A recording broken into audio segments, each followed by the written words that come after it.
Imagine um mundo onde seres gigantes, poderosos e imponentes caminhavam sobre a terra, sendo uma presença quase divina. Esses seres, conhecidos como Nefilins, são um dos maiores mistérios encontrados nas Escrituras. A Bíblia, de forma breve, menciona sua existência em Gênesis 6:1-4, mas nos deixa com mais perguntas do que respostas. Quem eram esses gigantes? De onde vieram e qual era o seu propósito na história da humanidade? Vamos explorar o enigma por trás de sua origem. Gênesis 6:1-4 relata que, após a humanidade começar a se multiplicar, os filhos de Deus viram que as filhas dos homens eram formosas e tomaram para si mulheres de todas as que escolheram. Esse breve trecho tem gerado debate há séculos, com várias teorias tentando explicar quem eram esses filhos de Deus e o que significava essa união com as filhas dos homens. A teoria mais conhecida sugere que os filhos de Deus eram anjos caídos, seres celestiais que, por desobedecerem a Deus, desceram à terra e tomaram forma humana para se relacionar com as mulheres, resultando na criação dos Nefilins. Esses híbridos seriam uma mistura de seres humanos e seres angelicais, possuindo características físicas e espirituais extraordinárias, como força sobre-humana e grande poder. Essa união, no entanto, não era apenas uma transgressão contra os planos divinos, mas também representava uma tentativa de corromper a criação de Deus. Os Nefilins, com sua influência destrutiva, ajudaram a espalhar o mal e a violência pela terra, culminando no juízo divino que levou ao dilúvio. O mistério dos Nefilins não é apenas um desafio para os estudiosos, mas também um alerta sobre os limites da criação e os perigos de misturar o sagrado com o profano. Antes do dilúvio, a humanidade vivia em um mundo onde a corrupção moral e a violência haviam tomado conta de tudo. Gênesis 6:5 descreve esse cenário sombrio. E viu o Senhor que a maldade do homem era grande na terra, e que toda a imaginação dos pensamentos de seu coração era só má continuamente. A humanidade, criada à imagem e semelhança de Deus, havia se desviado de seu propósito original. A imoralidade, a desobediência e a falta de arrependimento dominaram as ações humanas, criando um ciclo de violência e degradação moral. O impacto dos Nefilins nesse cenário foi profundo. Esses seres híbridos, resultado da união entre anjos caídos e mulheres humanas, não apenas corromperam o tecido moral da sociedade, mas também trouxeram consigo um espírito de opressão e dominação. Com sua força descomunal e habilidades sobrenaturais, os Nefilins instigaram a violência, exploraram os fracos e espalharam o medo. Sua presença amplificou as atitudes violentas que já estavam crescendo na humanidade, criando um ambiente onde o pecado era exacerbado e os corações humanos se tornaram cada vez mais endurecidos. A terra, sob a influência dos Nefilins e da crescente maldade humana, estava à beira da destruição. A corrupção não era mais apenas uma questão de ações individuais, mas de uma sociedade inteira imersa no caos. O pecado se espalhou como uma praga, tocando todos os aspectos da vida e levando a humanidade a um ponto de irreversibilidade. Foi esse contexto que levou Deus a tomar a decisão de destruir a terra com o dilúvio, um ato divino de purificação diante da corrupção total. Lúcifer, o anjo caído, foi uma figura central na tentativa de corromper a criação divina. Sua queda do céu não foi apenas uma rebelião contra Deus, mas uma busca insaciável por poder e supremacia. Lúcifer desejava ser igual a Deus, como é descrito em Isaías 14:14. Subirei acima das mais altas nuvens, serei semelhante ao Altíssimo. Esse desejo de igualar-se a Deus, aliado ao seu orgulho e arrogância, foi o que motivou sua queda e a de uma terça parte dos anjos que o seguiram. Depois de sua expulsão do céu, Lúcifer, com seu espírito de rebelião, procurou corromper a criação de Deus de maneira mais profunda. Ele não apenas quis destruir o relacionamento entre Deus e os seres humanos, mas também distorcer a própria natureza da criação.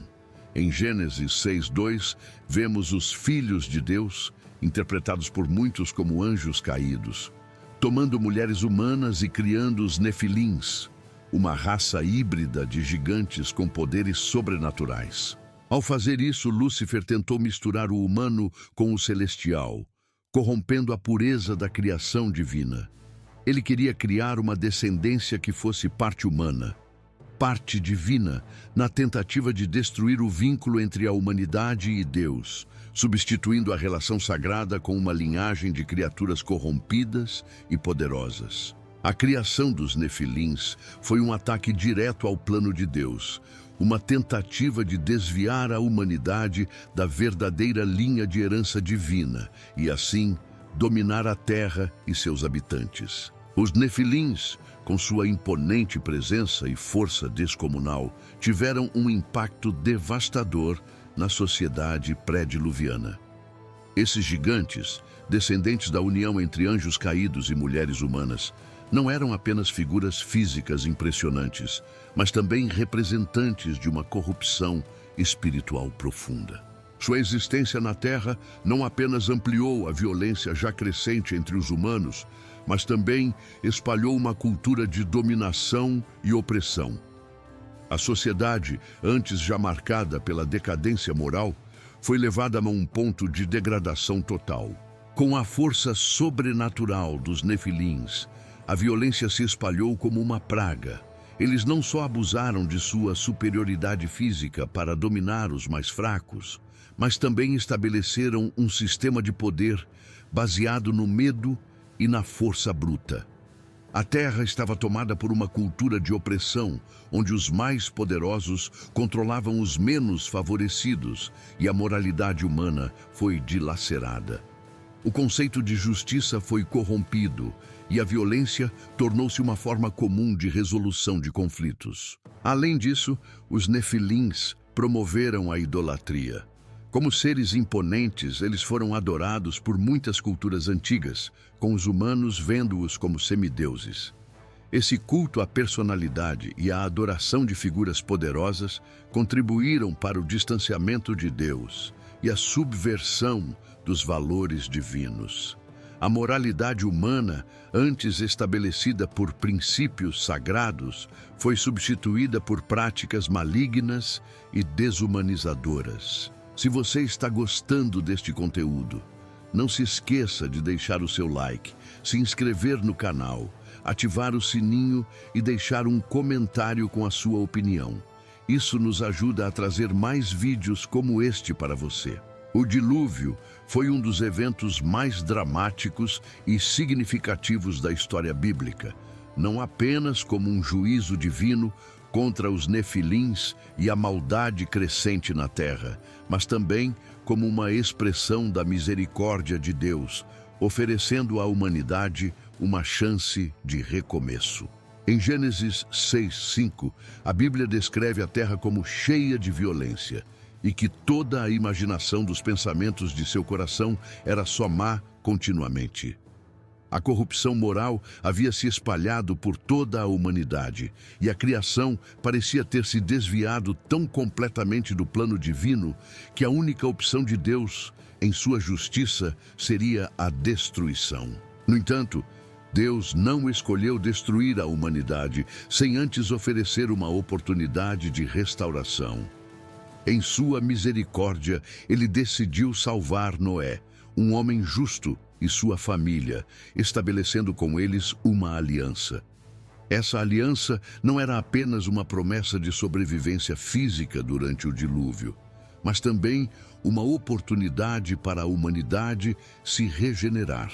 Ao mandar Noé construir a arca, Deus proporcionou não só a preservação das espécies, mas também uma chance para que a criação fosse renovada, livre da corrupção que os nefilins e os pecados humanos haviam causado. O dilúvio, portanto, foi um evento de purificação. Embora representasse o juízo de Deus sobre o mal, ele também foi uma oportunidade de restauração e misericórdia. A aliança com Noé foi um símbolo de esperança, mostrando que, apesar do caos e da destruição, Deus sempre oferece um caminho de redenção para aqueles que estão dispostos a ouvir sua voz e seguir seus caminhos. A história de Noé é uma das mais poderosas lições sobre fé, obediência e confiança em Deus, mesmo quando tudo ao nosso redor parece desmoronar. Em uma época em que a corrupção moral e a violência dominavam a terra, Noé se destacou como um homem justo e temente a Deus. Em Gênesis 6:9, ele é descrito como alguém que andava com Deus, uma figura de integridade em meio a uma geração perversa. Quando Deus revelou o plano de destruição iminente, com o dilúvio prestes a varrer a terra, Noé não hesitou. Mesmo diante da incredulidade e zombaria das pessoas que não podiam compreender o juízo divino prestes a acontecer, Noé seguiu as instruções de Deus com precisão. Ele construiu a arca com fé, sem saber exatamente como o futuro se desenrolaria, mas confiando plenamente nas promessas de Deus. A fé de Noé não foi uma fé fácil. Ele enfrentou a rejeição e a ridicularização de uma sociedade que ignorava o aviso divino. Mas, apesar disso, Noé perseverou, e sua obediência se tornou a chave para sua salvação e a preservação da vida na terra. Sua história nos ensina que, mesmo quando o mal parece dominar, devemos confiar nas promessas de Deus, independentemente da adversidade.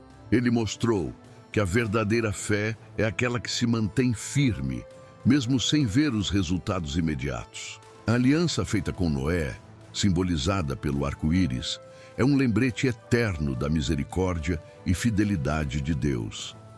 A promessa de que Deus nunca mais destruiria a terra com um dilúvio não é apenas um pacto de preservação física, mas um sinal de restauração espiritual. O arco-íris, com suas cores vibrantes, simboliza a graça divina que, mesmo no meio do juízo, oferece uma chance de recomeço. Ele é a promessa de que, em meio ao caos, a fidelidade de Deus sempre prevalecerá. A lição de Noé vai além de uma simples história de salvação. Ela é um convite para confiarmos em Deus, mesmo quando o mundo ao nosso redor parece perdido. O arco-íris, com sua beleza silenciosa, não é apenas um sinal de paz com a natureza, mas de que, em tempos de crise, a misericórdia de Deus nunca falha. Como Noé, somos chamados a seguir a voz de Deus, a construir nossa arca de fé, sabendo que no final, sua promessa de restauração será cumprida. Em um mundo de incertezas, o arco-íris nos lembra: Deus está sempre com aqueles que confiam nele.